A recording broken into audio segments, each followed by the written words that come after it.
Hi there everyone, this is the Shadow Ranger. This video I want to do a response to RVD Tito for Life's video talking about state of the wrestling business. I'm subscribed to both of those guys. I've watched their videos for a couple of years now.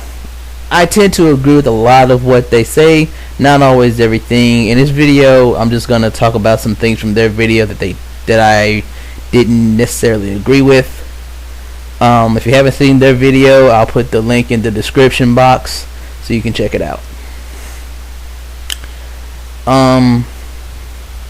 First of all, it's not necessarily something I agree with, it's just something I want to point out, saying that wrestling is afraid to try new things.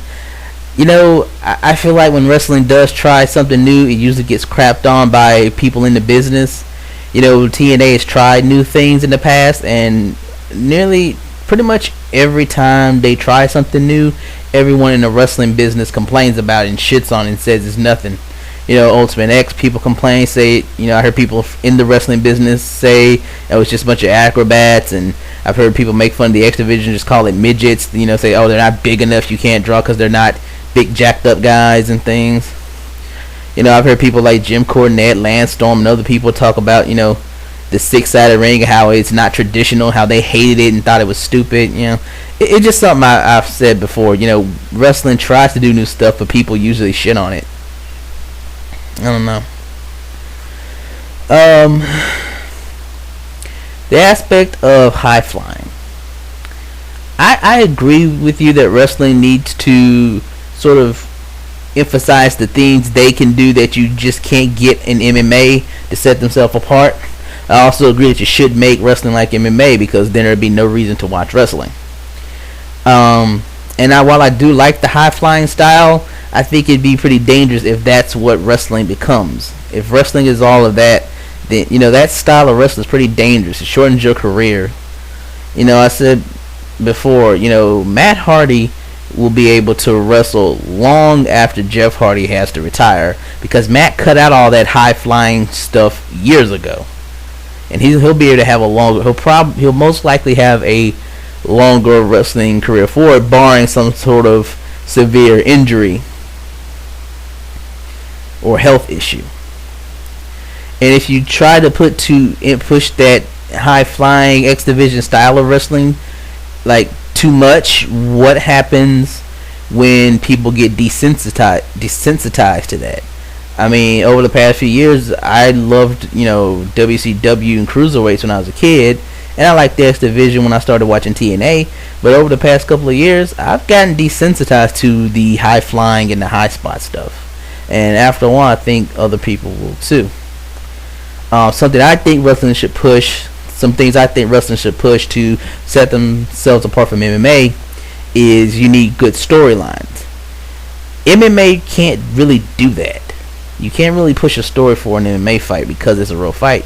You know, really, MMA fights is two guys fighting to see who's the best on one particular night. At some point, that's not going to be enough for people. I'm already at the point where that's not enough. I'm not that interested in seeing two guys fight over just, I'm better than you, I'm better than you. And I think even MMA fans after a while will get tired of that. I think that's kind of happened with boxing, and I think it'll happen in MMA after a few years. I mean, it's not going to happen anytime soon, but at some point, pretty much people will agree on, oh, this guy's better, so what else do you got? Another thing I would push, tag team wrestling. There's no tag team MMA. That's something you have that's something you as wrestling can do that MMA cannot do. Characters. Gimmicks. I know a lot of people seem to think that gimmicks are somewhat corny now, but I think something where the decline of wrestling has been over a while is that there are no more gimmicks. I mean, even the Attitude Era, people try to talk about, you know, just being you with the volume turned up, but people had gimmicks. The Rock was a gimmick. He was a character. Stone Cold was a gimmick. People had gimmicks, and I think you need to bring that back. Something I've noticed in wrestling of the past couple of years has kind of made it not as interesting, is that I don't see gimmicks anymore. You know, it seems like just too many wrestlers just seem like a guy to me. I don't know. I mean, I look at MMA fighters; they all look the same to me. You know, I see every MMA fight. It looks like every MMA fight I've ever seen looks like the same two guys. They don't look any different. It's two big buffed up dudes beating on each other, and it's usually over in less than 10 minutes. And that's why I've never gotten into MMA. It just didn't do it for me. You know, I just look at MMA fights like, oh, I just don't see anything different. They all look the same. The only guy that stands out to me is Brock Lesnar because I knew him from wrestling, but I can't tell two MMA guys apart. I don't know which guy is Josh Koscheck and which guy is Frank Mir. Them just names I've heard. I don't even know what those two dudes look like really. You know, again, these stories. You know, a wrestling match can tell a story in a way that an MMA fight just cannot do. I mean, you know, MMA fights they just don't last long enough to really tell a story. You know, and I think you need to get back to that storytelling in wrestling. You know, tout up the fact. You know, wrestling used to tout up the fact that their wrestlers were the best athletes in the world. You know, and I think they should do that. Point out the fact that you know your wrestlers can do things that no one else can do. You know,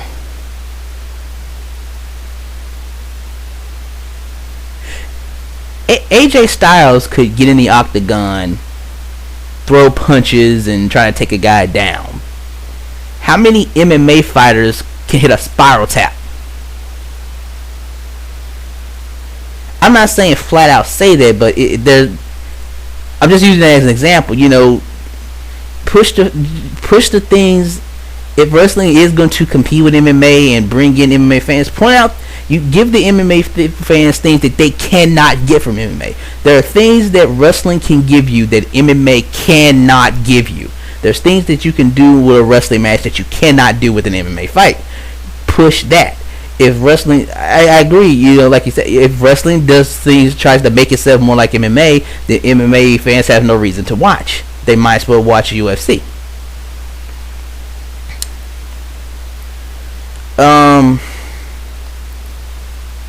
I just wanted to point something out. I've heard other people say this, talking about the Samoa Joe Jeff Jarrett match at Final Resolution.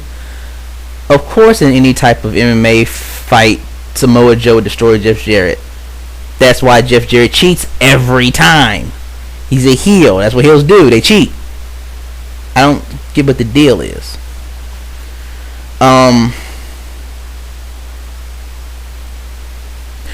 Oh, side note I want to point out, the Hogan documentary. I noticed that scene in the Hogan documentary too, of him in the room, they're talking about a match, something about using a weapon or something, and there's like a table with like, you know, it looked like 10, 11 people. Now, watch the Finding Hulk Hogan documentary and see that scene, pause it if you, and count the number of people at that table. With that many people on a creative team, why is it that Vince Russo still gets all the blame for anything bad that goes wrong? I just got this strange feeling that maybe this is like a game of telephone.